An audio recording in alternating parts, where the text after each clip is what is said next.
Bonjour à toutes et à tous, installez-vous, la 61e commission bâtiment durable francilien va bientôt commencer. Merci à Renault Days de nous accueillir sur leur stand Renault Talks.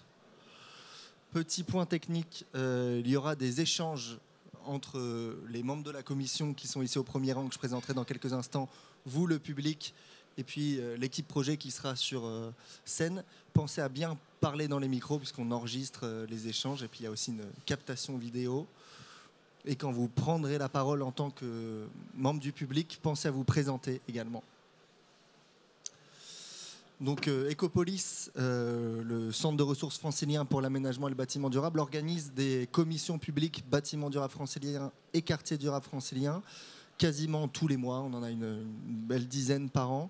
Ce sont des formats le plus souvent en présentiel, mais on les organise également en visioconférence pour permettre à des professionnels d'autres régions d'y assister. Quelques mots d'introduction, non pas par Cassiane Mariotti, mais plutôt par Véronique Pape, directrice d'Ecopolis. Merci Léon. Je vous souhaite la bienvenue à tous. Je remercie encore une fois l'équipe organisatrice de Renault Days de sa confiance pour nous offrir ce bel espace. Et c'est pour nous l'occasion de montrer à peut-être un public plus large et qui n'a pas l'habitude de venir à nos commissions. Qu'est-ce que c'est qu'une commission BDF ? Donc là, vous avez la chance de pouvoir assister à cet exercice d'intelligence collective pour produire du bâtiment durable de façon à la fois qualitative et tout en essayant d'être le plus ambitieux dans un budget, dans un cadre donné. J'en dis pas plus, je vous souhaite une très très bonne commission et je repasse la balle à Léon. Merci Véronique. À mes côtés, sur le stand en D62 ou au Renault Talks, une partie de l'équipe d'Ecopolis, vous avez notre directrice. Il y a aussi Mélodie, David, Magali, Camille Ducoulon et Camille Pérez, aussi notre chargée de communication, que vous pouvez rencontrer. J'en profite, s'il y a dans le public des accompagnateurs ou des prétendants à l'agrément accompagnateur bâtiment durable francilien, comme il n'y a pas d'émargement, faites-vous connaître auprès de l'équipe d'Ecopolis, puisque la participation à ces événements peut vous permettre de valider ou de renouveler votre agrément accompagnateur, accompagnatrice bâtiment durable francilien. On va commencer aux alentours de 16h, après cette petite intro, la présentation d'un projet qui est la réhabilitation extension de la crèche Prokofiev à Bagneux. On est sur la version V3.1 du référentiel BDF et les échanges se termineront 60 minutes plus tard, aux alentours de 17h. En tant que centre de ressources francilien pour l'aménagement et les bâtiments durables, Ecopolis a 4 missions principales. L'animation d'événements comme celui d'aujourd'hui, on en organise environ une centaine par an. En tant qu'association, ça permet à nos adhérents et aux professionnels de se retrouver. On est aussi un organisme de formation, que ce soit intra- ou inter-entreprise. En tant que centre de ressources, on informe tous les professionnels du territoire via notre site internet et notre newsletter. Et la mission du jour est celle de l'accompagnement opérationnel de projets immobiliers et urbains. Pour les prochaines dates qui peuvent vous intéresser, nous avons la formation à la démarche BDF le 6 et 7 novembre et le 19 et 20 novembre pour l'échelle quartier. Et vous avez également les dates des prochaines commissions publiques, fin octobre à la DCPA dans le 13e arrondissement de Paris. Également, c'est dans le 13e, l'AREP, et non pas dans le 12e arrondissement. Et la dernière de l'année aura lieu à Cergy, dans le 95. N'oubliez pas que Ecopolis est aussi actif sur les questions de qualité de l'air intérieur. Donc vous avez à la fois un webinaire qui aura lieu le 13 novembre en début d'après-midi et une formation pour vous aussi devenir accompagnateur de cette démarche en janvier 2026. Ecopolis propose différents programmes d'action. Vous avez notamment la rénovation avec quelques ressources qui vous sont suggérées sur la slide. Il y a des visites, notamment celle du 20 novembre matin, l'école Ferdinand Buisson à Meudon. On propose très souvent, en partenariat aussi avec la Banque des Territoires, des visites de groupes scolaires en réhabilitation. Un programme d'action dédié à l'économie circulaire. Il y a 15 jours avait lieu la 4e journée francilienne de l'économie circulaire. Et vous avez jeudi prochain, je crois que j'y viendrai dans quelques instants, la journée francilienne de l'urbanisme favorable à la santé. un premier webinaire de restitution des travaux de recherche du programme Triomphe sur la transformation du bâti existant vers un usage de logement, mutualisation des espaces et nouveaux modèles d'occupation aura lieu le 4 novembre à 11 h. La fameuse journée francilienne dont je vous parlais à l'instant sera lieu à Montreuil jeudi prochain, toute la journée à la Marbrerie, en présence du Grand Prix de l'urbanisme 2016, Ariela Masbungi. Autre programme d'action, celui sur les matériaux biosourcés et géosourcés avec mon collègue Thomas. Vous avez un webinaire demain à 11 h sur les nouvelles règles professionnelles de la construction chanvre.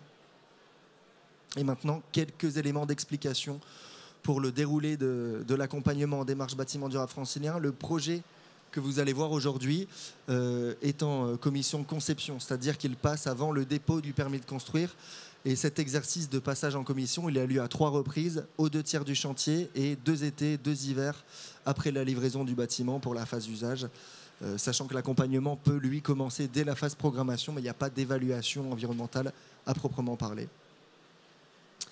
Donc, avant de se présenter devant vous, le projet du jour a fait l'objet d'échanges autour du référentiel de qualité environnementale de bâtiment durable francilien sur 85 points, ce qui lui a donné une première note. Et les échanges du jour vont lui permettre d'obtenir jusqu'à 20 points supplémentaires pour prétendre à un niveau de reconnaissance. Voilà, 15 points de cohérence durable et 5 points d'innovation. Vous aurez 20 minutes de présentation de l'équipe du jour sans interruption. On se permettra juste avec mes collègues de vous indiquer le temps qu'il reste. Vous pourrez les regarder au fond de la salle. Ensuite, 25 minutes d'échange avec les membres de la commission qui vont se présenter dans quelques instants. Et un quart d'heure pour que chaque membre de commission puisse communiquer ses 15 et 5 points supplémentaires qui viennent être accolés au projet et indiquer ce sur quoi il félicite ou encourage l'équipe pour aller plus loin. Voilà, chers membres de commission, c'est à vous et je vais laisser la parole à notamment Anne-Lise Lémarie, la présidente de la commission qui a bien voulu se prêter à cet exercice aujourd'hui. Anne-Lise, c'est à toi.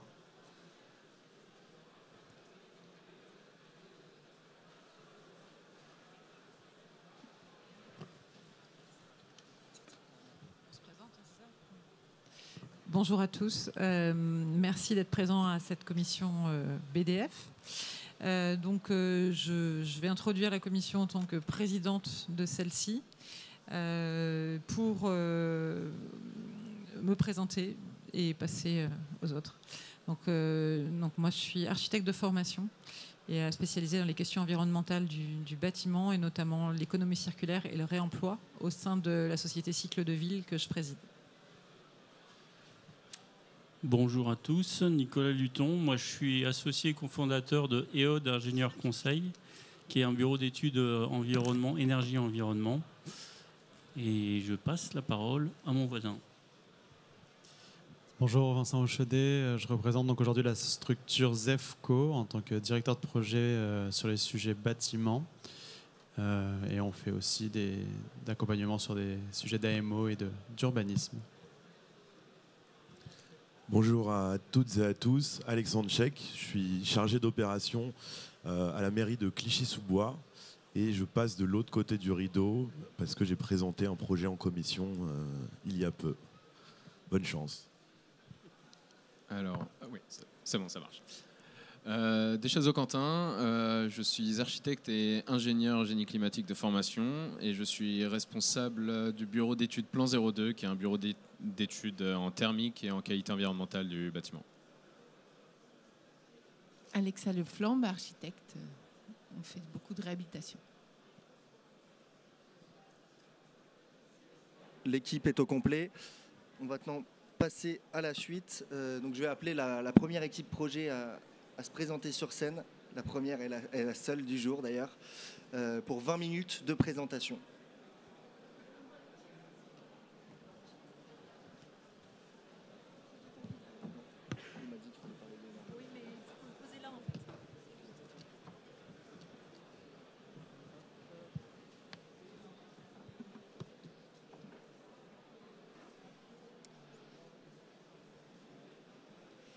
Bonjour à tous.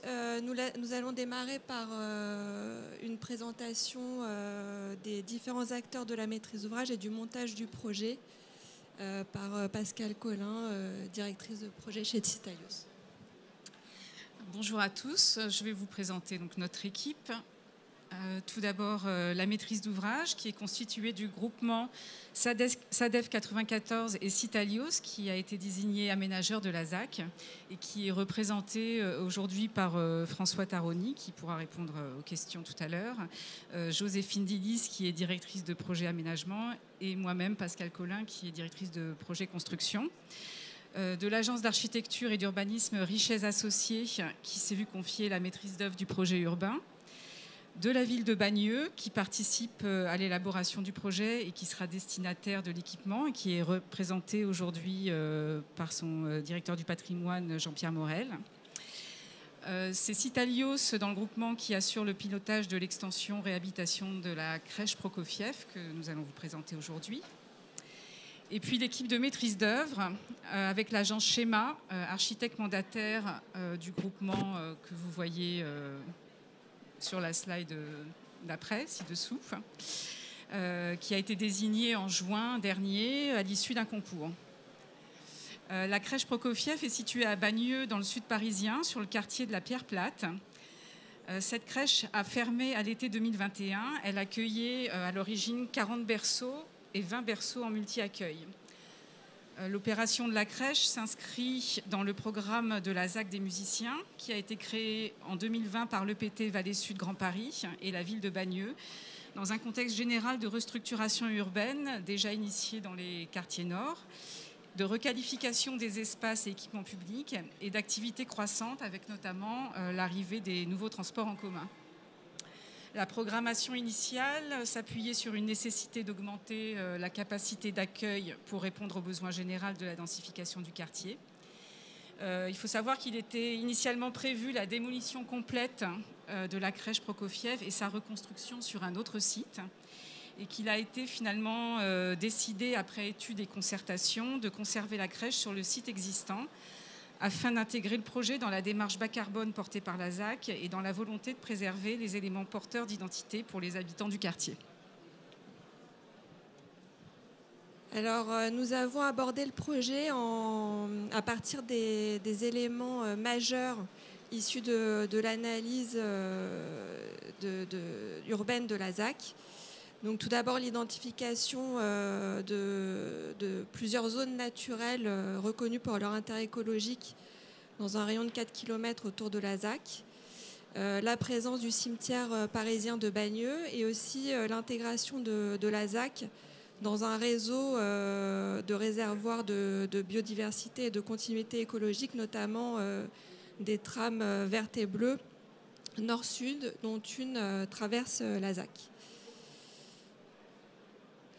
Nous nous sommes intéressés ensuite aux axes majeurs du plan d'aménagement de la ZAC, avec son organisation en 3 secteurs, notamment le secteur du parc Nelson Mandela dans lequel s'inscrit la parcelle de la crèche.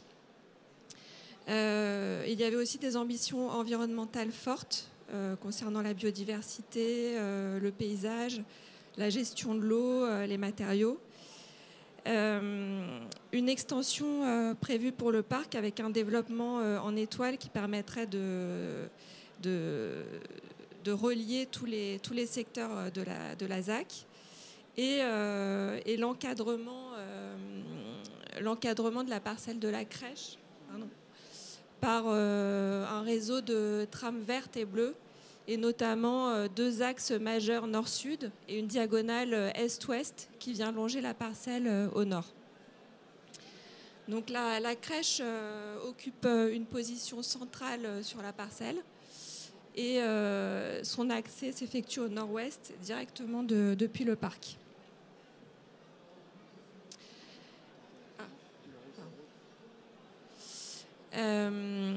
Donc le bâtiment de la crèche,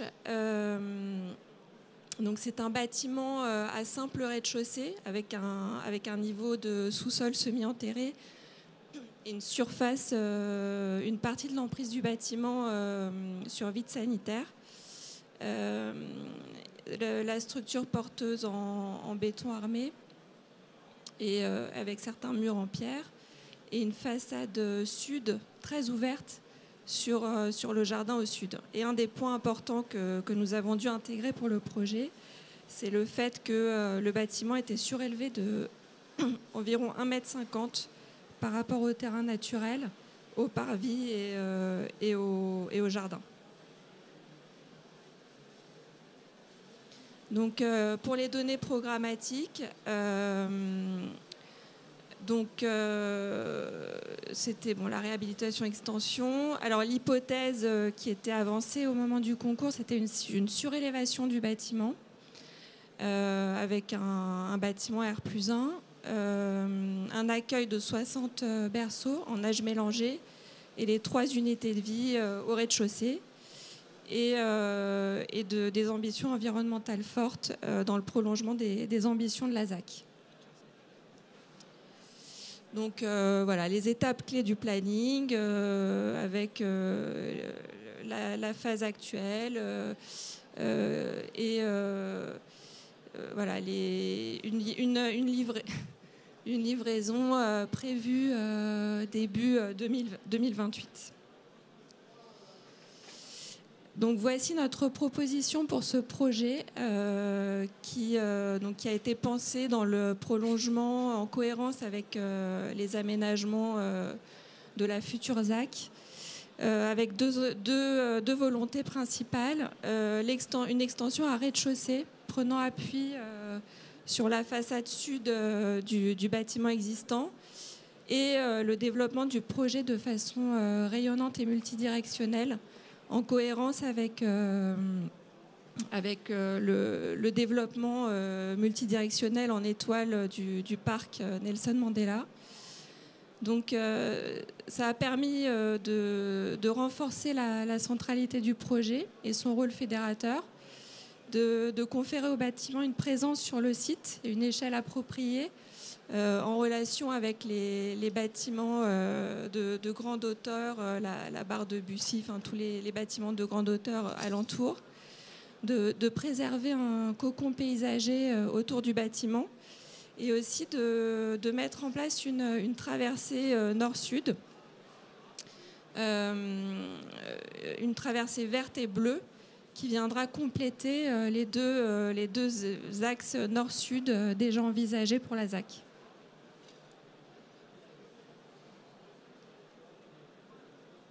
Pas. Ah. Qu'est-ce que j'ai fait ?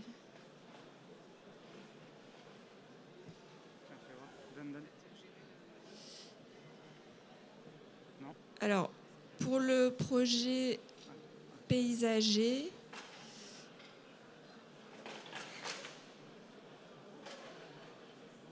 donc les grands principes du projet paysager,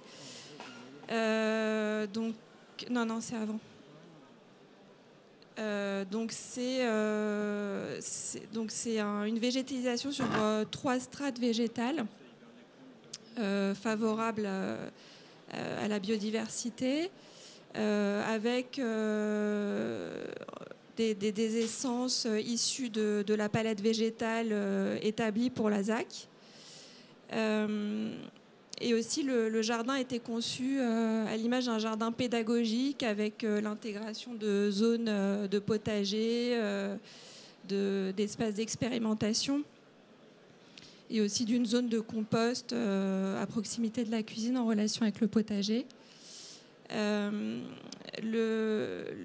Les 3 jardins de la crèche sont séparés par des buttes végétales de faible hauteur. Et ils sont chacun divisés en sous-espaces spécifiques.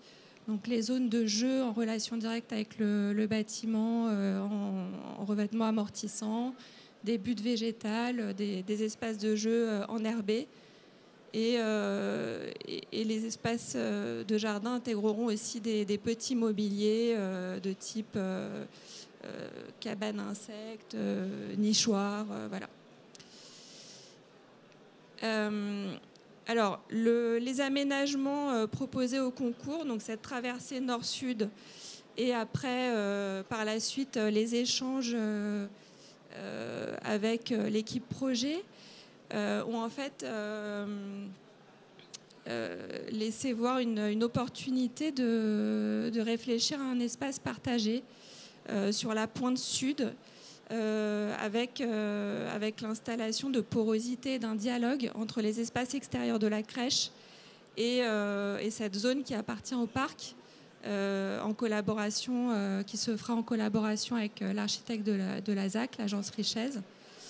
Et ce sera l'opportunité d'ouvrir les jardins de la crèche de manière encadrée, en dehors des heures d'ouverture, et de proposer de nouveaux usages pour le parc, avec l'intégration de zones de jeu, créant un lien social pour les familles du quartier, et qui s'intégrera dans la concertation lancée pour le parc.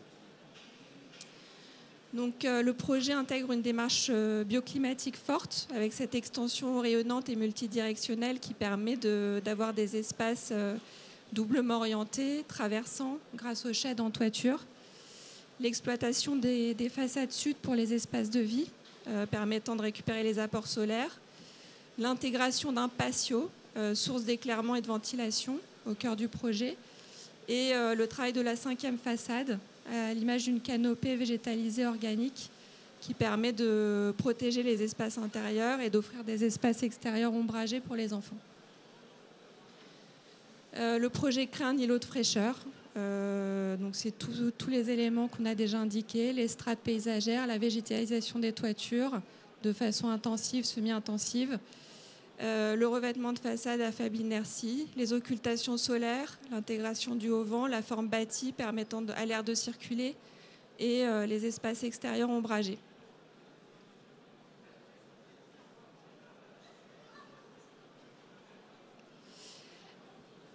Après donc les continuités urbaines, les continuités architecturales, donc la façon dont le projet s'intègre avec l'existant. Nous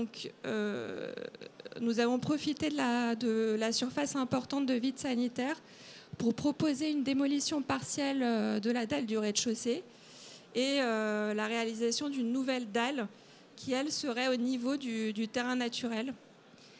Et on a proposé de regrouper tous les espaces d'éveil et d'activité dans l'extension. Donc ça a permis de limiter les interventions sur le bâtiment existant, de libérer la conception pour les espaces de vie et de bénéficier d'un accès de plein pied depuis le parvis et le jardin.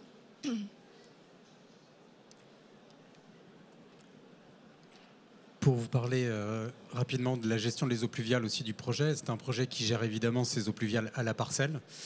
Il répond aujourd'hui à une pluie d'occurrence trentenale, ce qui correspond à peu près à une pluie de 70 mm, et qui nous amène à devoir stocker 95 mètres cubes sur le site. Pour stocker ces 95 mètres cubes, on a pris le parti de créer donc 2 bassins à ciel ouvert au nord et au sud de la parcelle, Pour acheminer toutes ces eaux vers ces bassins, il a été priorisé un ruissellement surfacique, donc vraiment de l'eau qui ruisselle en surface et qui arrive jusqu'au point bas. Et chaque point bas, globalement, c'est les 2 bassins qu'on a au nord et au sud.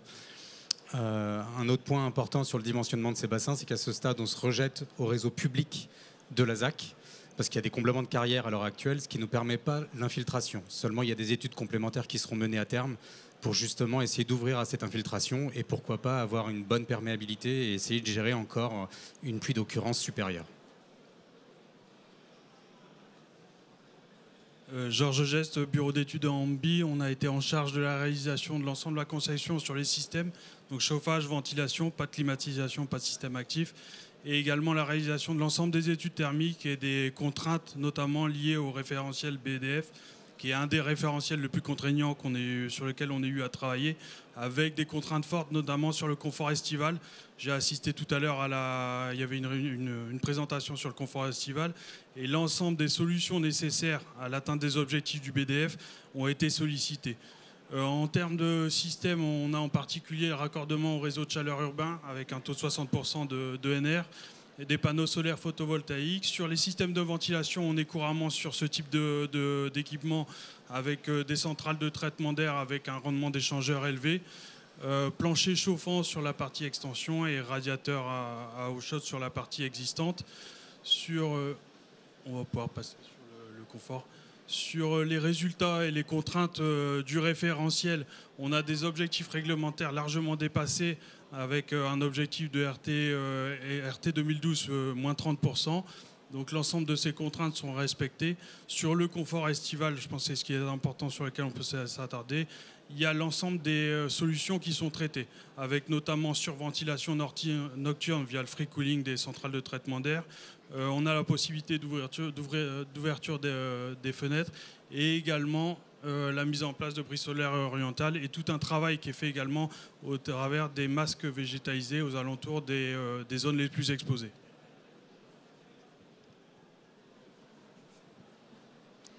Donc le projet bénéficie d'une enveloppe thermique très performante avec des murs à ossature bois, ossature charpente bois et une isolation biosourcée en laine de bois. Donc là on voit le détail de façade avec la canopée et l'ossature en ossature métallique qui intègre les coffrets BSO qui sont invisibles du coup. Et c'est du bois pré-grisé ou bois brûlé grisé, voilà, pour garantir une évolution harmonieuse du bâtiment. Confort intérieur, donc voilà, comme on le disait, cette conception en coupe avec des espaces traversants grâce aux sheds, grâce au patio. Confort dans les espaces de vie, à la fois confort d'été et d'hiver, en récupérant les apports solaires en hiver et avec les protections en été. Et aussi la qualité d'ambiance avec les structures bois laissées apparentes.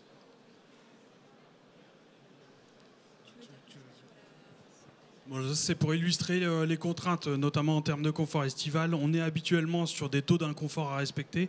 Le référentiel bâtiment durable francilien propose une contrainte qui est un peu plus forte, qui se base sur le diagramme de Givoni, qui est juste sur les différentes zones que vous voyez. La zone la plus petite, c'est la zone dans laquelle vous êtes censé être en situation de confort. On atteint l'ensemble des résultats, notamment grâce à des brasseurs d'air, avec prise en compte d'une vitesse de l'air relative de 0,5 mètres par seconde. Et on respecte bien l'ensemble des contraintes du référentiel. Et pour finir, la démarche de réemploi. On a une ambition forte de réemploi sur ce projet. Nous avons identifié plusieurs gisements pour du réemploi in situ, notamment les radiateurs en fonte, les équipements sanitaires, les portes, les surfaces vitrées, pour du réemploi avec des classements pour des menuiseries intérieures. Et on a également identifié les acteurs du réemploi identifiés pour notre projet. Notamment pour les équipements de cuisine, la remise en état avec des capes fonte, des radiateurs en fonte, le carrelage. On va également essayer pour l'ossature métallique du haut-vent, essayer de partir sur des éléments réemployés, surtout que maintenant c'est passé en technique courante. Donc voilà, on va essayer de pousser un peu là-dessus aussi. Le mobilier sur mesure aussi, voilà. Et pour finir, donc, le radar BDF, avec pour chaque thématique les points forts du projet identifiés.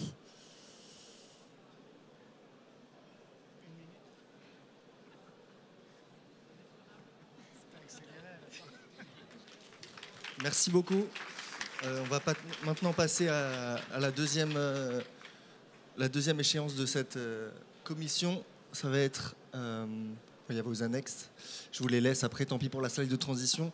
Le temps d'échange avec les membres de commission. Donc il y a 25 minutes pour échanger avec eux.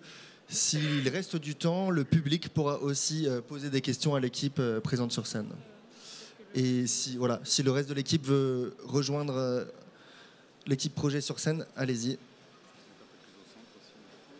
Et Anne-Lise, je t'en prie, tu peux distribuer la parole auprès de tes acolytes du jour.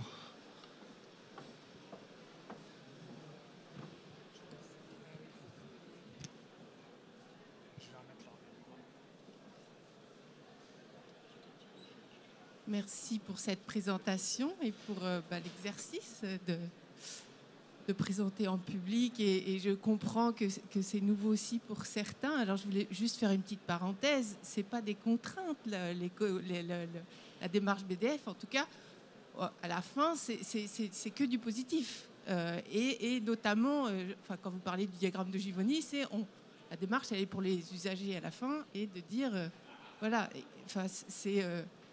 il ne faut pas le voir comme une contrainte, il faut le voir comme des ressources pour voir différemment les choses et appuyer vos architectes qui sont déjà hyper moteurs sur ces sujets-là. Merci pour cette remarque. Effectivement, ce ne sont pas des contraintes, le terme n'est peut-être pas adapté. Ça reste quand même des complexités à gérer dans la mesure où certains objectifs entraînent des ajustements techniques qui sont parfois assez complexes à gérer, que ce soit en termes de l'enveloppe pour le projet, mais en termes de conception aussi pour les systèmes. Donc le terme n'est pas adapté. Et pour terminer, nous avons l'habitude de travailler sur du réglementaire. Il nous arrive parfois de faire du label, soit label BBCA ou HQE, etc. Je suis ravi de travailler sur ce type de projet et j'aimerais bien renouveler l'expérience parce que dans une volonté, effectivement, je pense que la plupart de nous sommes convaincus de la nécessité de concevoir de façon plus écologique et ça répond pleinement à cette sensibilité-là. Donc je suis ravi de travailler sur ce projet avec des contraintes qui n'en sont pas. Merci. Alors j'avais deux questions. La première, c'est que vous avez parlé au départ que le programme était une surélévation. Et donc vous avez choisi plutôt une extension. Pourquoi ? Et alors je pense qu'il y aura plein d'autres questions thermiques, donc je vais les laisser. Et l'autre question, c'était sur... vous essayez d'ouvrir, je vois que c'est encore... vous essayez de créer des porosités entre la crèche et le parc, et de bénéficier de cette situation idéale. C'est magique comme traverser un parc pour arriver dans une crèche. Comment vous allez être facilitateur de cette porosité que vous proposez. J'ai vu qu'il y avait une maîtrise d'usage qui était dans l'équipe projet. Est-ce que ça fait partie du sujet ? Et j'ai vu aussi qu'il y avait une salle Snøslen. Et du coup, peut-être aussi que c'est une partie programmatique qui pourrait être mise en commun avec d'autres usagers que la crèche.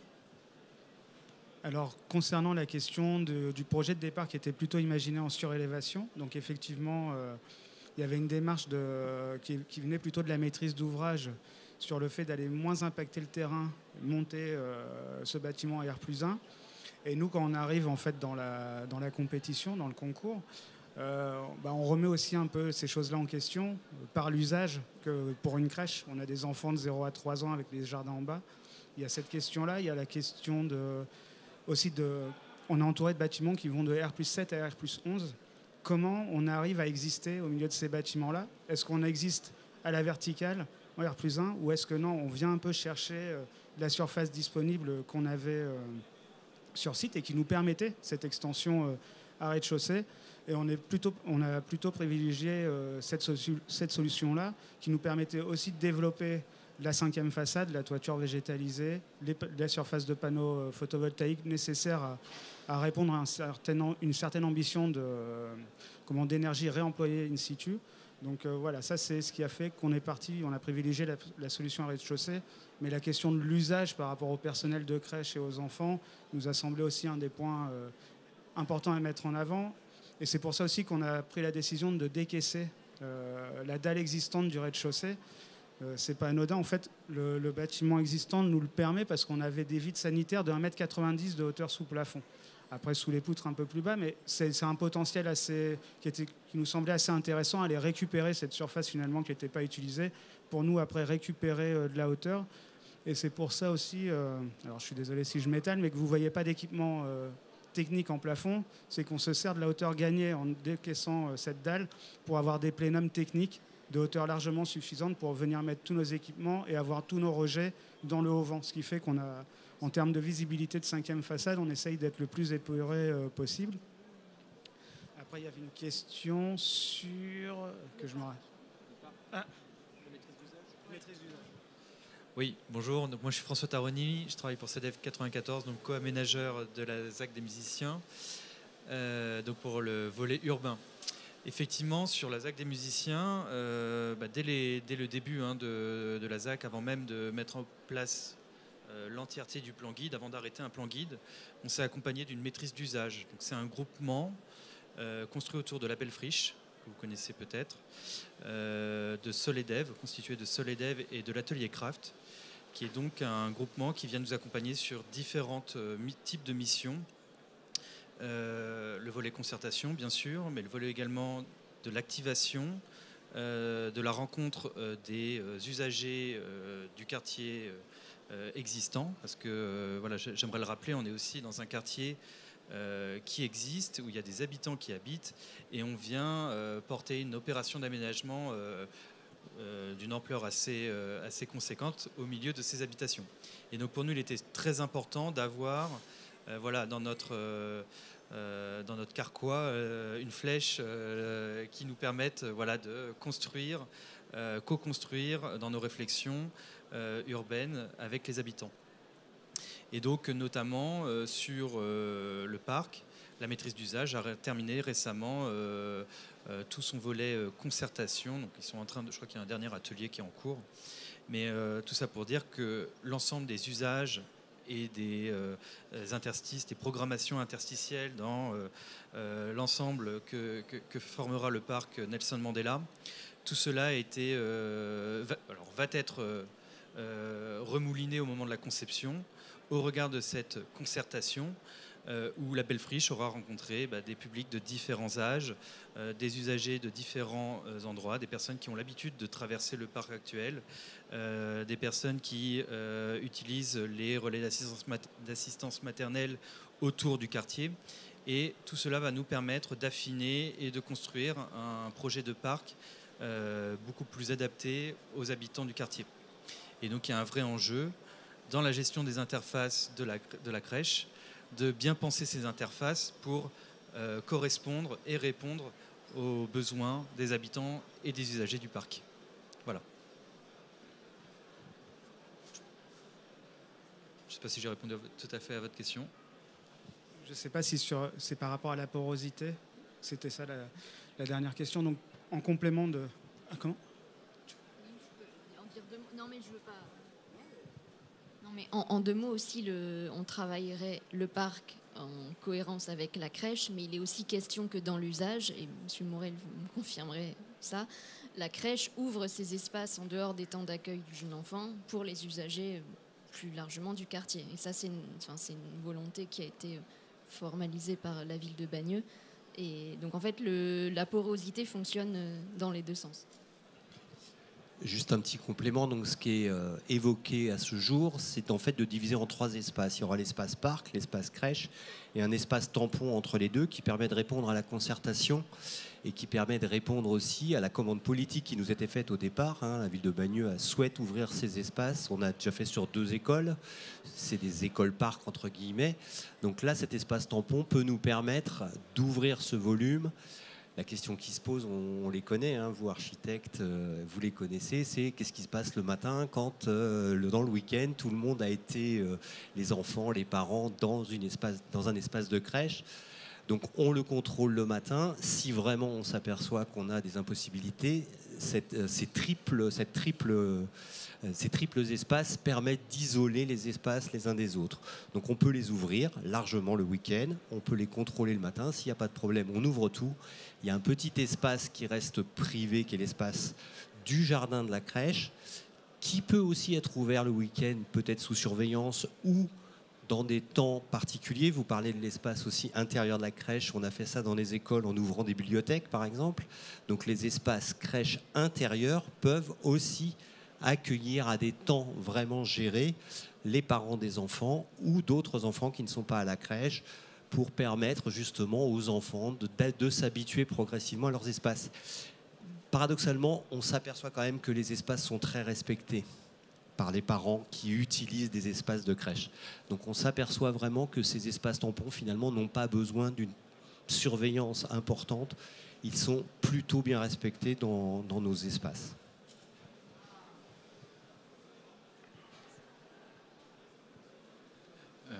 Merci pour cette présentation, c'était très intéressant. Le projet, je le trouve assez beau, et puis son implantation comme ça en plein milieu d'un parc, je pense que c'est quand même très bénéfique pour le public concerné dans la crèche. Pour revenir du coup sur ce public, on sait que c'est un public qui est quand même assez sensible, notamment par rapport aux surchauffes et aux problèmes de chaleur estivale, comme on a pu voir l'été dernier, où il y a des crèches qui ne pouvaient pas accueillir les enfants parce qu'elles étaient inadaptées. Vous avez du coup produit des STD pour justifier du nombre d'heures d'inconfort. Au niveau des scénarios qui ont été utilisés, est-ce que vous êtes allé plus loin que seulement des scénarios d'occupation dits normaux, pour essayer d'avoir un regard assez critique sur comment fonctionnerait la crèche en cas peut-être de météo aggravée? Éventuellement, est-ce que ces scénarios prennent en compte une occupation l'été? Parce qu'on sait que dans les scénarios météo, généralement, là où il fait le plus chaud, c'est juillet-août. Et si la crèche est fermée en juillet-août, ça peut ne pas être pris en compte dans les études. Mais je pense que ce serait quand même nécessaire de le voir, ne serait-ce que si la forte chaleur se produit en juin, en réalité. Ensuite, du coup, ça rejoint un peu ce sujet-là, c'est que là, vous prévoyez une ventilation nocturne, enfin un free cooling par surventilation nocturne des CTA. On voit que vous avez quand même aménagé des sheds pour avoir des espaces traversants. Est-ce que vous avez envisagé éventuellement d'avoir des ouvrants en façade qui soient protégés pour faire plutôt de la ventilation naturelle, de la ventilation nocturne naturelle, et éviter d'avoir les systèmes qui fonctionnent toute la nuit? Voilà, merci. Merci pour cette question. Alors effectivement, je vais essayer de les reprendre dans l'ordre. Si j'en oublie, n'hésitez pas à me le rappeler. En ce qui concerne les scénarios sont imposés dans le cadre du cahier des charges BDF. Par conséquent, on n'est pas les objectifs à respecter portent non pas sur un scénario moyen, mais déjà sur un scénario adapté qu'on appelle un RCP 4,5, qui sont des scénarios issus du GIEC. Les objectifs sont respectés sur ce scénario, qui sont des prérequis de validation du cahier des charges. Pour autant, on valide des points supplémentaires au travers de l'étude d'un scénario prédictif, qu'on appelle le RCP 8,5. Ce scénario a été également étudié, il est dans la simulation thermique dynamique et les rapports qu'on a effectués. Pour autant, les objectifs de 50 heures de confort ne sont pas respectés sur cet objectif-là, sur ce scénario prédictif, qui est relativement contraignant. Il me semble, derrière, c'était sur le free cooling. Il y avait effectivement, du coup, on va permettre en période estivale, sous réserve que la température descende suffisamment en période nocturne, on va permettre la décharge du bâtiment en surventilant les locaux. Donc ils sont inoccupés la nuit, la température descend, et ça permet de décharger les calories qui ont été stockées durant toute la période d'occupation. En ce qui concerne l'occupation, nous, on a considéré qu'elle était occupée en juillet-août. Donc les calculs et la validation des heures de confort portent y compris sur une occupation estivale juillet-août. Et pour la dernière question, il y a effectivement, en plus de la surventilation nocturne, il est prévu également de pouvoir ouvrir les fenêtres, et il y a des ouvertures qui sont dédiées à cette possibilité-là. Et en complément, on a des brasseurs d'air qui permettent également de rester dans la zone de Givoni que je vous ai présentée tout à l'heure. Quand vous dites on peut ouvrir les fenêtres, on peut les ouvrir la nuit du coup ou... Non, en fait, sur le projet, alors, on a les fenêtres vitrées qui elles, ne s'ouvrent pas la nuit. Par contre, on a des volets de ventilation, des menuiseries de ventilation plus fines, à hauteur, enfin, voilà, qui empêchent en tout cas les intrusions, comme un peu on a sur les immeubles de bureaux plus souvent. Donc on va retrouver dans chacune des salles. Et après, l'ouverture en shed, elle non plus n'est pas forcément obligatoire. En fait, Si vous voulez, on a essayé aussi de penser, alors c'est une crèche, mais en même temps à l'acoustique. Ça veut dire que comment on ventile une salle sans générer trop de bruit par rapport à ses classes voisines ou aux salles voisines. Donc on a plusieurs types d'ouvertures. On ouvre soit vers les sheds, soit vers la circulation qui elle-même peut être faite, ventilée par le patio central. Et si on ne veut pas le ventiler par le patio central, on a la circulation est-ouest aussi qui nous permet de brasser ici un circuit d'air assez intéressant. Donc on a essayé de développer la ventilation sur plusieurs thèmes, mais les fenêtres, en tout cas le vitrage devant, parce que s'il est protégé par les BSO, tout ça, on a toujours cette solution d'avoir les volets de ventilation pour bénéficier d'un apport complémentaire. Et juste, parce qu'après je vais passer la parole, sinon il parle le temps, mes collègues, par rapport aux scénarios qui ont été utilisés en STD, juste pour être sûr, que donnaient les résultats avec le fichier météo prédictif 2070 ? Est-ce que c'était vraiment critique et intenable, ou est-ce qu'il y avait quand même une voie d'utilisation du bâtiment, parce que vraiment d'avoir un projet qui sera sans clim, vraiment pour des publics sensibles comme ça, je sais que c'est un prérequis, mais voilà, faut être vraiment très attentif à s'assurer que le bâtiment soit fonctionnel dans les prochaines années. Sur le scénario de base, on est dans les 50 heures maximales autorisées hors de la zone de confort. Sur le scénario prédictif, je vais vous dire une bêtise si je donne le nombre exact d'heures, on était entre 100 et 200 heures sur les scénarios prédictifs. Et en ce qui concerne les solutions qu'on a abordées pour pouvoir respecter cet objectif, il y a également, j'en avais pas parlé, les toitures végétalisées qui donnent un petit peu d'inertie. Ça et le clocher chauffant qui apporte un petit peu de masse inertique qui permet de un peu mieux gérer et de favoriser le déphasage en complément du choix de matériaux biosourcés en isolant. Oui, merci beaucoup pour cette présentation très complète. Alors pour terminer de vous décortiquer sur le confort d'été, j'aurais un point que j'aimerais bien soulever, qui est le suivant. Alors je ne suis pas sûre d'avoir bien compris, donc c'est à la fois une question et un point d'importance. J'ai cru comprendre que le bâtiment, à l'origine, était surélevé de 1,50 m. Vous évoquez le fait d'avoir détruit la dalle pour récupérer de la hauteur sous plafond. Mais les coupes que vous présentez ont toujours un plancher à 1,50 m. Donc, question, est-il totalement détruit ou est-il simplement détruit ?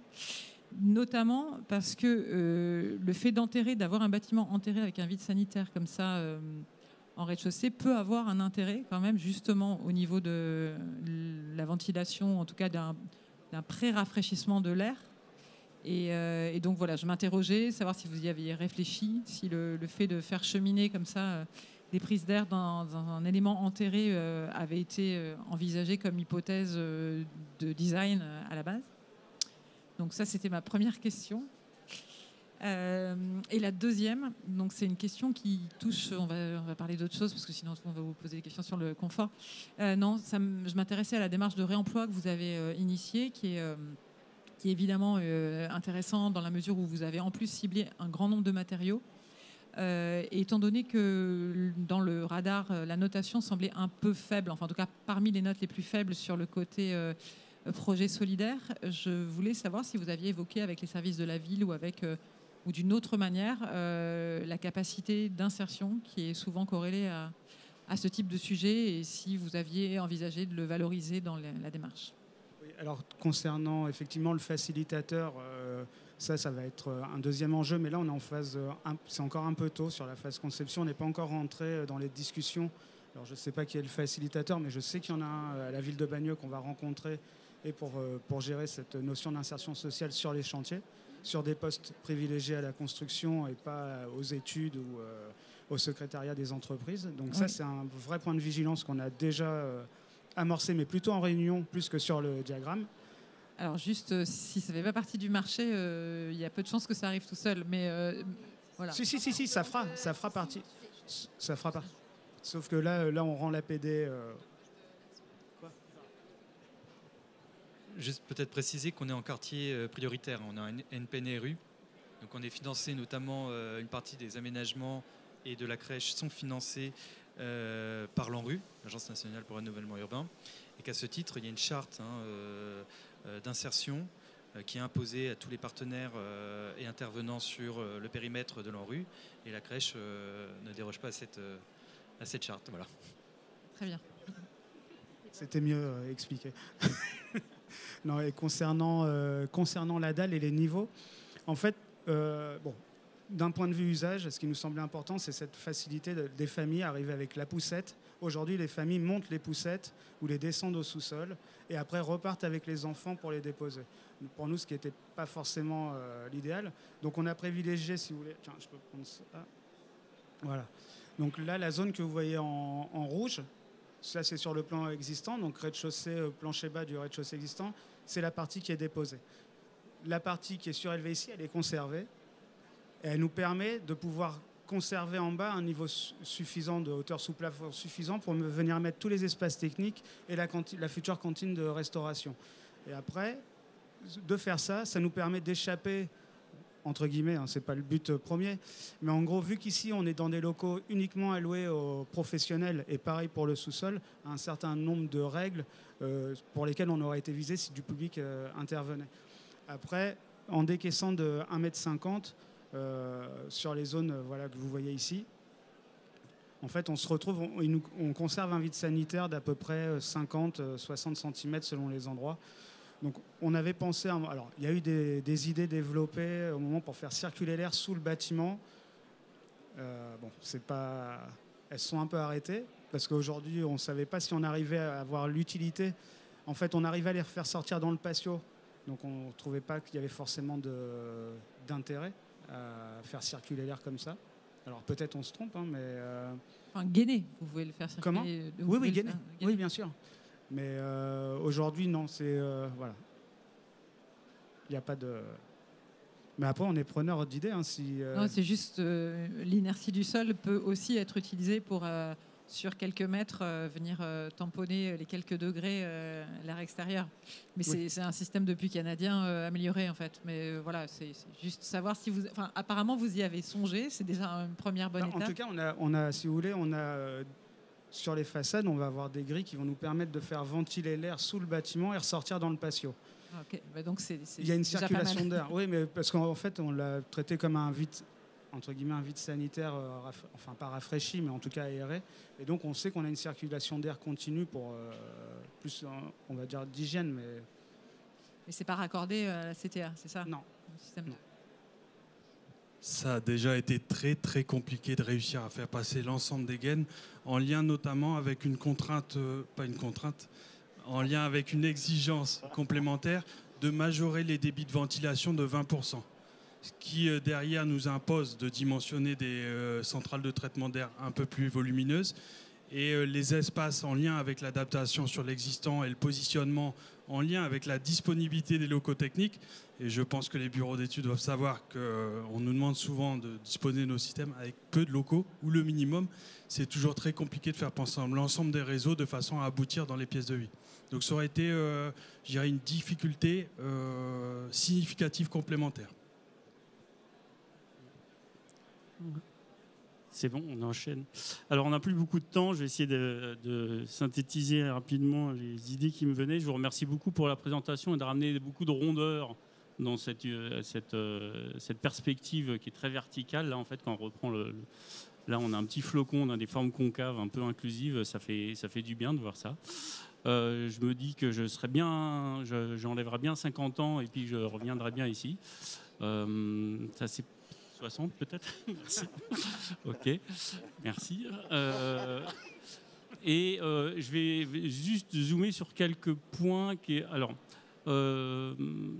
Est-ce qu'il y a eu une étude d'ensoleillement global justement, parce que je me disais que le côté est est très ombré par le grand bâtiment, la façade sud est extrêmement bien traitée avec des bords de toiture. Je me disais que le panneau photovoltaïque n'était pas forcément utile à cet endroit-là, surtout lorsque il est visible de tout le voisinage. Le traitement de la 5e façade complètement végétale, c'est un bien très intéressant pour tous les voisins. Je voulais aller sur deux autres questions. Une question justement, la disparition du vide sanitaire. Je me pose la question par rapport un peu à l'état des terres, en fait l'état de la pollution des terres sur ce site.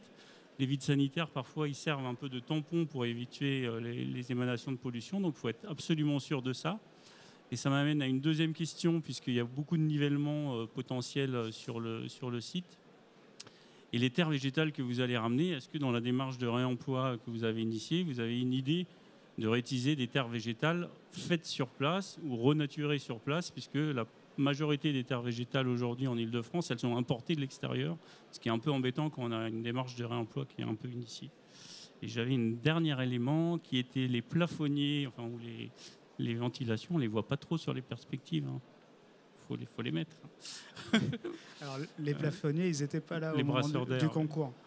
Ouais, ils n'étaient pas pensés au moment du concours. Parce que je me dis, dans le rapport, enfin, très souvent, on fait les brasseurs d'air dans les établissements pour la petite enfance. Après, ils deviennent soi-disant pas pratiques, bruyants pour les etc. Donc, je pense que dans une démarche justement qui est de se projeter dans les 50 années qui viennent, où forcément on va avoir des périodes caniculaires et forcément, du coup, on va avoir un fichier météo qui n'est pas moyen et qui est un fichier météo qui est représentatif de tous les événements caniculaires. Pour un bâtiment qui est en usage en juillet et août avec des personnes sensibles, c'est indispensable que ça soit complètement bien cadré. Ce n'est pas du tout une contrainte, c'est l'avenir. Il faut se rappeler de toutes les questions. Alors, je vais essayer de me rappeler des questions, peut-être en partant de la fin. Sur les brasseurs d'air, donc les images que vous avez vues, que vous voyez, sont les images du concours qui a été rendu et n'ont pas été reprises. Par exemple, le shed que vous avez ici a été supprimé suite aux études justement de thermodynamique qui apportaient trop de chaleur sur cette façade sud, donc c'est des éléments. Après, concernant le vide sanitaire en dessous, on a de la chance, il est dallé. Ça veut dire que c'est un vide construit. On a une dalle à laquelle on ne touche pas, donc on va conserver cette dalle pour éviter justement les remontées capillaires qui ne seraient pas terribles, ou les remontées de pollution qui ne seraient pas souhaitées à l'intérieur de ce bâtiment. Après, pour les panneaux solaires, je te laisse répondre ou c'est moi qui réponds? Comment? Non, les panneaux, je pense, c'était une demande du programme. Alors effectivement, c'est toujours... c'est pas ce qu'il y a de plus harmonieux sur une toiture. Après, voilà. Tiens, je te laisse compléter. C'est pas la question de l'harmonie, puisque toute la surface, la 5e façade, est faite pour justement le voisinage, a priori. Peut-être que là, sur ce qui restait des sheds, ou ce qui est devenu des sheds, mais en surface opaque, ça peut être un moyen d'optimiser justement le niveau le nombre de mètres carrés de panneaux photovoltaïques et de les mettre dans un endroit qui est inutilisé a priori. Moi, j'aime beaucoup les panneaux photovoltaïques, je trouve ça très beau. Il y en a aussi qui font sans reflet, donc c'est pas particulièrement gênant, mais je pense pas que c'était la problématique évoquée. Les panneaux photovoltaïques, au-delà de la demande programmatique, ils nous permettent également de valider les objectifs de consommation énergétique qui sont assez ambitieux sur le cahier des charges BDF. Et ensuite, pour revenir sur le scénario météo projeté, on navigue en thermie et en système énergétique entre différents objectifs qui sont souvent contradictoires dans le terme des solutions qu'on va mettre en œuvre derrière. Je pense en particulier au label bâtiment bas carbone, qui va nécessiter qu'on maximise ou qu'on opte pour une structure ossature bois et des isolants en laine de bois, ce qui ne permet pas de travailler sur une structure qui serait par exemple maçonnée, apportant un peu plus d'inertie. Donc on le compense par d'autres solutions, la toiture végétalisée ou les isolants biosourcés, mais ça n'apporte pas la même inertie qui serait capable de stocker du froid comme une structure béton. Donc ça c'est une première, je dirais un premier objectif, le label BBCA, qui vient peut-être en contradiction avec les solutions qui permettraient de garantir un confort estival, y compris sur un scénario projeté, et je pense notamment sans système de refroidissement.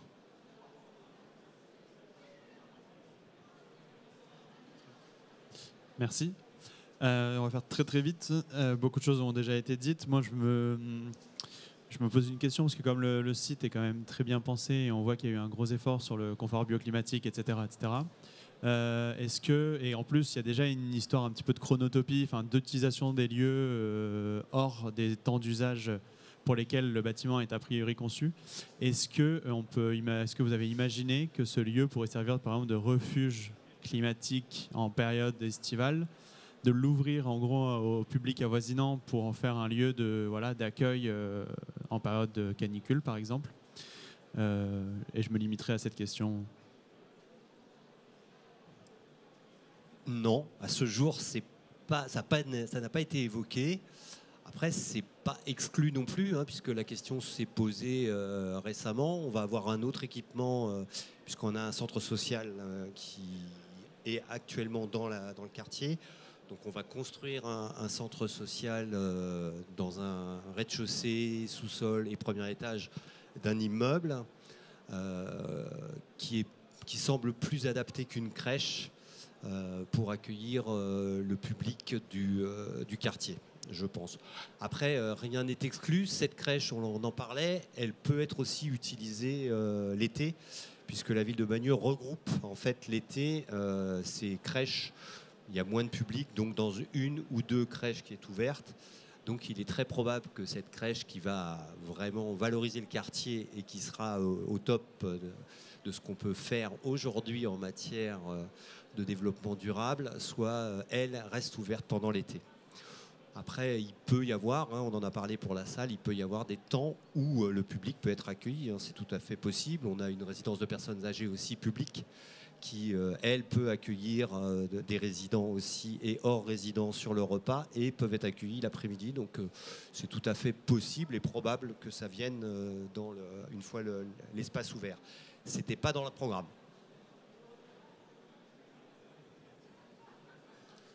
Merci beaucoup pour cette présentation très claire. Bravo pour la volonté d'ouvrir cet espace et d'intensifier les usages de ce lieu. Je pense que c'est vraiment très important aujourd'hui et je vous invite à pousser cette démarche. Mais vous avez l'air bien rodé à la ville de Bagneux si vous me dites que vous avez déjà fait ça sur 2 autres écoles. Donc voilà, nous à Clichy on l'a aussi fait et ça posait pas mal de questions, notamment autour de l'étude de sécurité et de sûreté publique. Qui a aussi des impacts sur le traitement paysager. Moi, j'aurais une petite question sur la mémoire. Donc, dans l'idée d'une rénovation de grande ampleur, dans le cadre de la ZAC, il y a beaucoup de choses qui vont changer dans ce quartier. Et bravo d'avoir gardé, en tout cas, l'usage de la crèche ici et de ne pas l'avoir démoli ni déplacé.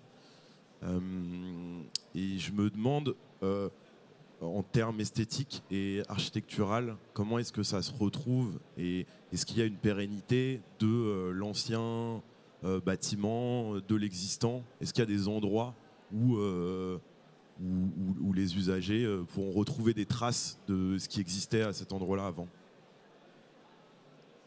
À la place de la crèche en elle-même? Non, la crèche en... non. En fait, la crèche va rester là. La crèche existante, elle est conçue un peu comme la racine de l'extension.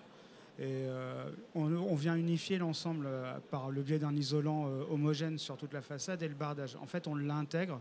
Donc la reconnaissance par les anciens usagers de cette crèche-là, de la nouvelle, ils n'auront plus, à part la volumétrie qui est très peu touchée. Mais sinon, non, visuellement, ils seront dans quelque chose de nouveau. Mais en tout cas, nous, ce qui nous semblait important, c'est justement, l'idée qui était intéressante, c'était de conserver le bâtiment un maximum et simplement venir s'en servir comme un point de départ et pas forcément... la mémoire du lieu, de ce lieu-là, n'est pas vraiment présente, on va dire, sur l'enveloppe extérieure. Après, on a fait tout un cahier de ressources sur tous les éléments à pouvoir récupérer de cette crèche-là. Donc on a un peu poussé, on va essayer de pousser de toute façon cette solution d'aller récupérer de l'existant, on va dire de la pratique. On sait qu'on a de la menuiserie intérieure qui peut largement être utilisée, on a du verre, le carrelage, j'y crois pas trop parce qu'il a l'air bien scellé. Les radiateurs, c'est pareil, tous les radiateurs existants, on va s'en servir pour tous les espaces, on va dire, professionnels, non accessibles aux enfants. Sur l'existant, en tout cas, c'est ça. C'est plus la démarche du réemploi de ce qui est possible. On va faire en sorte de pouvoir l'utiliser. Par contre, sur l'enveloppe, c'est vraiment donner quelque chose de nouveau, un nouveau point de départ, en tout cas. Concernant la question aussi tout à l'heure sur le réemploi des terres, aujourd'hui on a un site qui est considéré comme des terres légèrement polluées en surface pour le public, spécifiquement de la petite enfance. Donc on doit venir soit recouvrir d'une épaisseur de 30 cm, soit décaper pour remettre de la terre neuve. Donc effectivement, par rapport au niveau d'accès, on est plutôt sur une solution de venir décaper et de remettre de la terre. Et la question s'est effectivement posée de pouvoir réemployer cette terre décapée sur un autre site de la ZAC, éventuellement, ce qui semble peut-être un peu compliqué, mais on a aussi envisagé la possibilité de le réemployer sur un autre site de la ville, hors ZAC. Voilà, donc ça, c'est actuellement à l'étude également. Oui, peut-être pour compléter sur la gestion des terres. Alors, à l'échelle de la ZAC, pour dézoomer un peu plus par rapport à la parcelle de la crèche, on est excédentaire en termes de terre.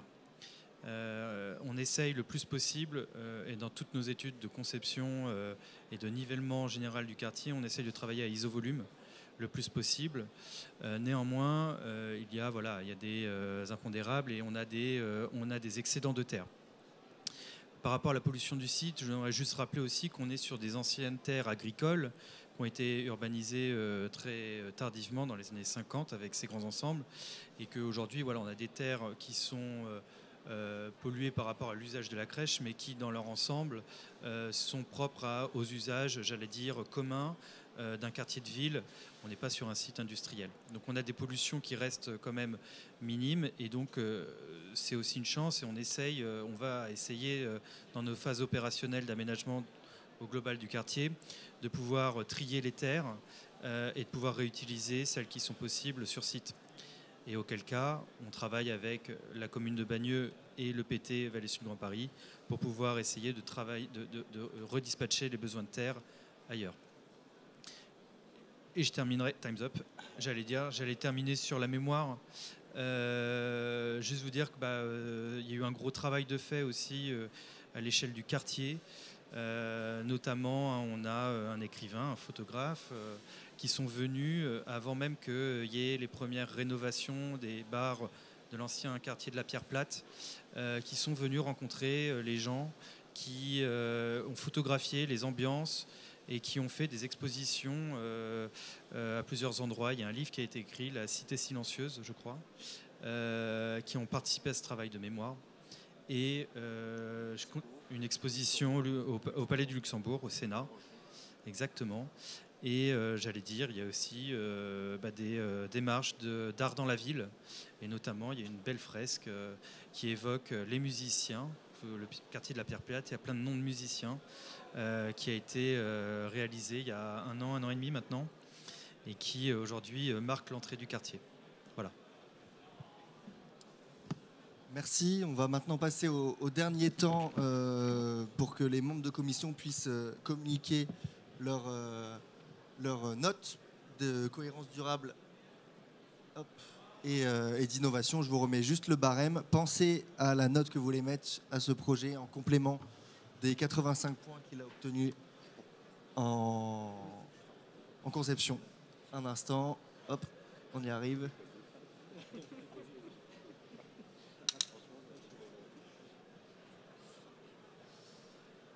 Touk. Et pendant ce temps, si jamais il y a des questions parmi le public, on a le temps pour une petite question.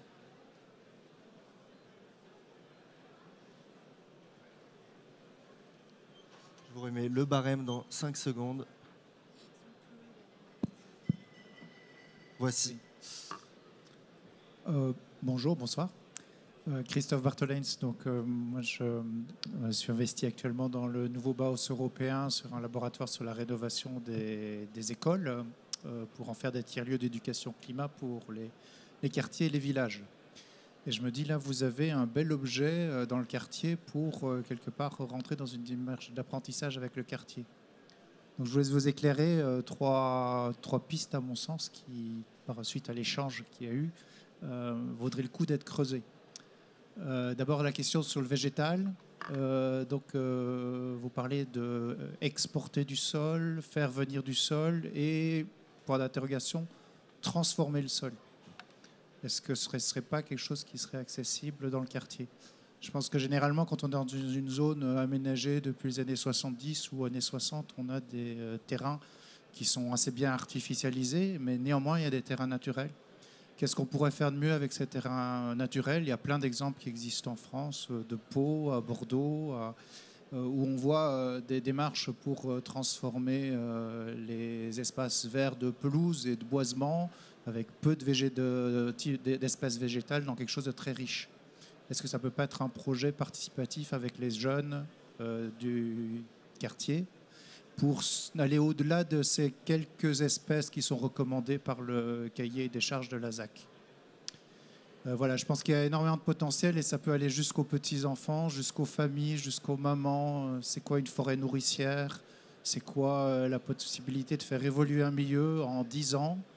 Et on peut vraiment transformer un milieu en 10 ans de quelque chose d'assez banal sur lequel on met des jardiniers, comme disait Gilles Clément, des techniciens de surface, vers un jardin vivant. Ça, c'est une première piste. Deuxième piste, sur l'eau. Parce que vous avez évoqué l'eau dans votre projet. On voit des bassins, on voit aussi l'eau comme un facteur de confort aussi pour les enfants. Et on parle de cette technicité de la climatisation. Il y a toute cette histoire du vide sanitaire. Et finalement, au-delà du free cooling qui consiste à faire circuler de l'air brassé, est-ce qu'on ne peut pas penser que dans les prochaines décennies, on va arriver à des climats qui sont beaucoup plus du sud, où on n'aura peut-être pas possibilité à certains moments de ventiler au-delà de quelques heures sur la nuit, et l'eau peut être un allié. L'eau, elle peut être stockée. En saison, on a des fortes pluies. Elle peut être réutilisée justement au moment où on manque d'un pôle froid dans le périmètre de la crèche, que ce soit en extérieur ou que ce soit en intérieur. L'eau, elle peut même être glacée et elle peut être chauffée surtout à des températures, basses températures en hiver. Donc cette piste-là, et puis la dernière piste sur l'énergie. Donc, est-ce que les panneaux solaires peuvent pas servir à plus que simplement du photovoltaïque? Aujourd'hui, on a des capteurs hybrides qui deviennent tout à fait accessibles. Est-ce que ça ne vaudrait pas le coup pour pouvoir, quand on est en intersaison ou même en plein cœur de l'hiver, pouvoir directement mettre de l'eau chaude dans les radiateurs plutôt que de devoir passer par des installations de conversion, pompe à chaleur ou autre? Voilà, c'était une réaction à votre projet, mais que je trouve enthousiasmant et très beau. Merci beaucoup. Comme c'était juste une réaction, il n'y a pas de questions, il n'y a pas besoin d'y répondre. On va passer au temps de restitution avec les membres de commission qui expliquent un peu la note qu'ils ont voulu ajouter aux 85 points de ce projet. On vous écoute. Anne-Lise, c'est à toi.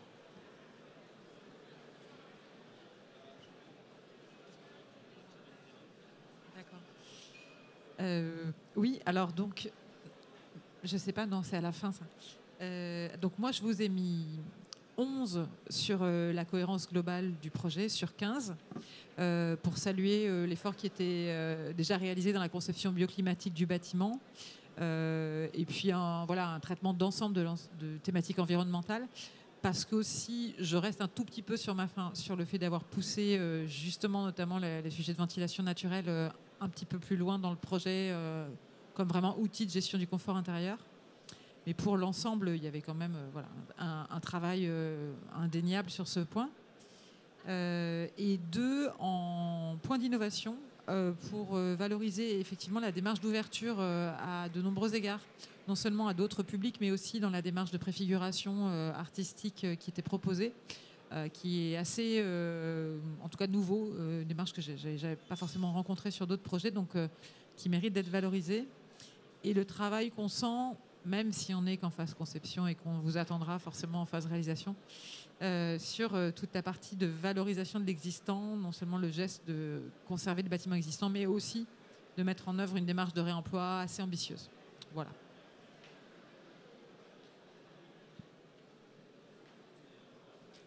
Moi, j'ai mis 11 aussi pour la cohérence du projet sur les thèmes globaux. et 2 en innovation. Un, pour la générosité que je trouve transversale, c'est assez, que ce soit en maîtrise d'ouvrage et en maîtrise d'œuvre, je trouve qu'il y a une générosité sur beaucoup de thèmes. La chronotopie, mais aussi, c'est vrai que cette démarche artistique est super intéressante. La maîtrise d'œuvre qui appuie sur les porosités entre le parc et la crèche. Je trouve ça très beau et c'est à creuser et à valoriser encore après. Et le premier point, c'était, oui, le réemploi. Il faut évidemment aller jusqu'au bout. J'ai entendu que vous cherchiez à faire du réemploi aussi sur la structure de l'auvent. C'est super. Voilà, donc bravo et bonne continuation. Alors, pour ma part, je vous ai mis 12 en cohérence durable. J'ai trouvé que le projet était très beau, qu'il était très bien pensé, on n'a peut-être pas assez parlé, mais il est plutôt sobre et plutôt low-tech. Il n'y a pas une accumulation de systèmes dans tous les sens. Les choses sont bien pensées et je trouve que ça imbrique bien. Donc, je voulais vraiment mettre ça en avant et valoriser. Attention, je fais une fixette là-dessus, mais attention quand même au confort d'été. Peut-être aller plus loin que juste les études qui vont permettre de valider le BDF. Parce que c'est aussi ça le BDF, c'est qu'est-ce qui va bénéficier derrière à la maîtrise d'ouvrage et à la maîtrise d'usage. Profiter d'ailleurs d'avoir la maîtrise d'usage pour savoir jusqu'où aller pour garantir le confort d'été. Et éventuellement, s'il est nécessaire, de prévoir, d'anticiper que plus tard, il faille mettre, je sais pas, un géocooling. On a pas mal de terrains, éventuellement avoir du géocooling de surface, qui en plus, couplé à un plancher chauffant qui pourrait être réversible, permettrait d'amener un peu de fraîcheur aussi, toujours de manière passive, dans le local. Éventuellement, anticiper d'avoir besoin d'un espace refuge, qui permettrait, en cas de forte canicule, d'avoir au moins un fonctionnement qui soit peut-être altéré, mais une crèche qui continuerait de fonctionner. Et pour la partie inertie, il existe de la terre crue, de la brique que maintenant on trouve aussi pas mal en réemploi, pour pouvoir amener plus d'inertie sans avoir forcément besoin de mettre en place du béton. Donc voilà pour ça. Je voulais aussi valoriser le fait qu'on a une structure qui est quand même totalement en bois, totalement en matériaux biosourcés, et donc c'est vraiment à mettre en avant. En plus du poteau-poutre, donc on n'en a pas parlé non plus, mais pour la réversibilité, ce sera très intéressant dans un usage futur. Et ensuite, je vous ai mis 2 points en innovation. Donc je voulais valoriser le fait qu'on ait une ouverture qui puisse bénéficier à la fois au public de la crèche, mais aussi au quartier. Et donc d'avoir un bâtiment qui a un usage étendu, en tout cas pour son fonctionnement. Et donc ça, je trouvais ça assez innovant. Et le deuxième point, pour vous pousser à aller un peu plus loin sur le réemploi, c'est le réemploi. Je trouvais qu'il n'y avait peut-être pas assez de postes pour l'instant qui avaient été désignés pour pouvoir faire du réemploi. Attention aux structures métalliques, parce que généralement on va faire des calculs avec des structures prédéfinies, sauf qu'on ne va pas forcément trouver les bons profilés en chantier. Et donc il faut avoir cette capacité à avoir des études qui soient suffisamment ouvertes pour pouvoir accueillir des IPN 180 à la place de HEA 140, enfin je ne sais pas, mais en tout cas d'avoir cette flexibilité-là. Je vais m'arrêter là. Alors, 13 points pour la cohérence durable. Alors, je trouve que effectivement, vous avez bien, dans le geste de rénovation, enfin de profiter, adapter et réparer. Profiter de l'existant, mais aussi du site, qui présente plein de particularités. Adapter, vous nous en avez bien parlé sur justement le sens en fait de cette petite îlot de verdure au milieu de bâtis.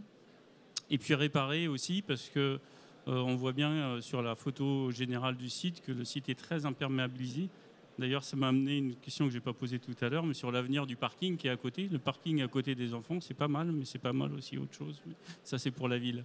Et puis, on sent en fait dans votre façon de faire, dans la méthodo, en tout cas en apparence, un très bon dialogue entre la maîtrise d'œuvre et puis les différentes échelles de maîtrise d'ouvrage, que ce soit au niveau de la ZAC. C'est aussi assez intéressant d'avoir, et parce que c'est pas tout le temps comme ça, l'accompagnateur BDF qui est l'architecte. On voit que ça permet d'animer et d'explorer les différents sujets, peut-être en sortant un peu de vos zones de confort habituelles. Et ça, c'est très intéressant. Et puis, donc, 2,5 points en innovation, parce que Ecopolis ne nous a jamais dit qu'on pouvait mettre des demi-points. Donc, j'en profite. Et donc, 2,5 points pour justement cette ambition partagée et puis ce dialogue que vous avez pour essayer d'inventer une partie d'espace, on voit bien, pour un usage intéressant, partagé. Et ça, je crois que c'est très innovant. Déjà, merci beaucoup encore pour le travail que vous avez fait, la présentation et toutes les réponses que vous nous avez apportées. Merci aussi pour défendre des projets aussi intéressants. En vrai, ça paraît banal dans ce genre de convention et de commission, mais ça ne l'est pas encore. Donc bravo. Moi, dans les points positifs, je vais les lister de manière, parce que ça a déjà été beaucoup dit, mais c'est la gestion des eaux de pluie sur la Trentenale, l'absence de climatisation, la démarche architecturale globale qu'on ressent bien dans le projet qui est défendu et qui est présenté aujourd'hui. Ah oui, pardon, on me dit qu'il faut que j'annonce ma note. Je suis pas très scolaire. Non, blague à part, donc j'ai mis 13 en cohérence globale et 2 en innovation. Donc l'absence de climatisation, le fait d'avoir préservé le bâtiment existant, ça a été dit au début, c'était pas une évidence. Et donc voilà, je voulais féliciter aussi la maîtrise d'ouvrage d'avoir fait ce choix dans le contexte qu'on connaît actuellement.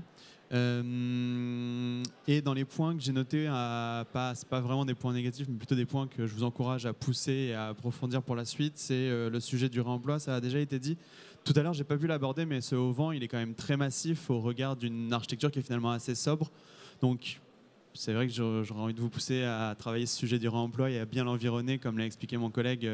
C'est pas si simple, et en fait, de le rendre lui-même très sobre dans l'impact qu'il va avoir au regard du projet, sinon le métal est par essence assez carboné. Pousser les questions aussi peut-être du carbone sur les sujets des espaces extérieurs. Alors il n'y a pas de label qui le valorise, il n'y a pas de cadre vraiment très clair.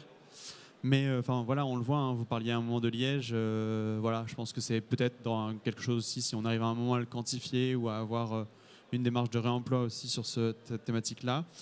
Le positionnement du panneau photovoltaïque, je rejoins l'avis qui a été aussi émis, dans le sens où s'il vient se repositionner sur les sheds, on peut peut-être retrouver encore un peu plus de surface végétalisée. Donc redonner un nouvel usage, voilà, à voir si ça fonctionne avec le projet que vous portez. Sur le sujet de l'inclusion avec le territoire, je vous encourage aussi à le pousser peut-être sur les sujets d'exploitation. On parlait tout à l'heure d'un projet de jardin potager. Il y a une régie, par exemple, de quartier à Bagneux. Les régies de quartier sont par essence, en général, historiquement très positionnées sur ces sujets-là. Ça peut être aussi intéressant, à un moment, de se rapprocher peut-être d'eux et de voir si ça peut intégrer dans une démarche un peu plus globale. Ils travaillent déjà ? Ils entretiennent les espaces verts actuels de la classe. Ok, du coup, voir si c'est possible de créer en tout cas tout un sujet un petit peu de dialogue et d'inclusion. Et le dernier point, parce que je sais qu'on est short sur le timing, et puis la zone de refuge climatique, mais ça a déjà été dit, donc voilà, bravo encore. Merci beaucoup. Alors moi j'ai mis 13 points en cohérence globale, pour saluer la démarche multiscalaire qui va du territoire jusqu'aux envies de réemploi, le traitement de l'eau, les biosourcés. Et j'ai mis 3 points en innovation pour remettre un petit peu de vernis sur cette histoire d'ouverture du bâtiment et pour encourager l'ouverture aussi des espaces intérieurs. Et aussi je me posais la question dans le marché de travaux, comment va être géré la question du bois et de tout ce bois et de ses biosourcés, autant sur la structure que sur le revêtement de façade et la provenance potentielle de ce bois-là et comment réfléchir à cette question. Et enfin, sur la maîtrise d'usage, j'ai l'impression que ça a déjà été fait, encore une fois, mais souligner que les futurs usagers du bâtiment sont autant les personnels qui utiliseront le bâtiment que aussi les personnes qui viendront le nettoyer, l'entretenir, entretenir les toitures. Et effectivement, si à Bagneux en régie, ça peut être intéressant de dialoguer avec eux dès la conception, pour faire un projet qui se maintient bien dans le temps, qui est périn. Merci beaucoup. On peut passer à la conclusion finale, 30 secondes. Désolé, juste pour annoncer le score de l'équipe, s'il te plaît, Anne-Lise. Oui. Alors, donc pour tout ça, une moyenne a été faite donc des notes de l'ensemble de l'équipe, aussi bien sur la partie cohérence durable que sur les points d'innovation. Et donc, j'ai l'honneur de vous annoncer que grâce à une note de 52 sur la grille d'évaluation BDF, une note de cohérence globale moyenne de 12 sur 15 et 2 points d'innovation complémentaires, vous totalisez donc 66 points sur 100 et vous atteignez en conception un niveau argent, sous réserve. Il faut quand même que j'ai le rôle du grand méchant loup en plus, d'avoir rempli certains prérequis qui sont encore en attente, dans notamment la réception du calcul ACV et aussi de celui du calcul du label biosourcé de niveau 1. Donc voilà, sous réserve de transmission de ces bons résultats, vous auriez atteint un niveau argent.